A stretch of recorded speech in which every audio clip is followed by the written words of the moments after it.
Israel ने मंगलवार को सीरिया में सैन्य ठिकानों पर बमबारी की है, जबकि सीरियाई अधिकारियों ने दावा किया है कि इजरायली सेना देश के अंदर तक घुस गई है। हालांकि इजराइल ने इससे इनकार किया है और कहा है कि उसके सैनिक बफर जोन में ही हैं।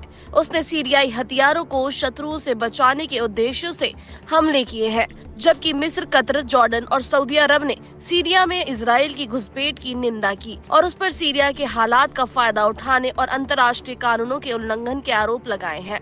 इस बीच विद्रोही समर्थित मोहम्मद अल बशीर सीरिया के कार्यवाहक प्रधानमंत्री नियुक्ति किए गए हैं। उन्होंने कहा है कि वो आगामी 1 मार्च तक अंतरिम सरकार का नेतृत्व करेंगे। 3 सुरक्षा सूत्रों ने मंगलवार को बताया है कि इजरायली सेना बफर जोन से आगे बढ़ गई है। वो कातना कस्बे तक पहुंच गए हैं। ये बफर जोन से पूर्व में कई किलोमीटर दूर है। ये इलाका दमिश्क एयरपोर्ट से महज कुछ दूरी पर है।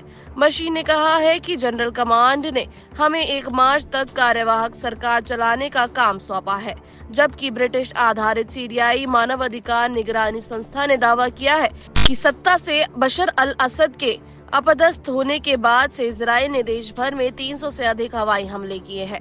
इजरायली सैनिक लेबनान के साथ लगती सीमा से सीरियाई क्षेत्र में आगे बढ़ रहे हैं।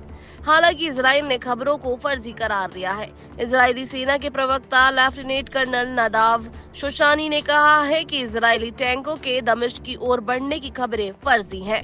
इजरायली सैनिक अपने देश की रक्षा के लिए बफर जोन में ही रुके हैं, जबकि ब्रिटिश सुरक्षा फर्म एसब्रे ने दावा किया है कि इजरायली सेना ने सोमवार को सीरिया के लताकिया बंदरगाह पर नौसेना के 6 पोत को निशाना बनाया, जिनमें से 5 डूब गए। इधर तुर्की ने कुर्द लड़ाकों की सैन्य आपूर्ति को निशाना बनाया है। उसने उत्तरी सीरिया में कुर्द YPG मिलिशिया के मिसाइल और हथियार लदे 12 ट्रकों, 2 टैंक और गोला बारूद को तबाह कर दिया है। बता दें कि रविवार को विद्रोहियों ने दमिश्क पर कब्जा कर लिया था। इसके बाद राष्ट्रपति असद को देश छोड़कर भागना पड़ा था। इसके साथ ही सीरिया पर 53 वर्षों से असद परिवार का शासन खत्म हो गया था। इस बदलते हालात में इजराइल ने अपनी सेना को उस बफर जोन में भेज दिया था, जहां दोनों देशों के बीच कोई सैन्य गतिविधि न करने का समझौता था।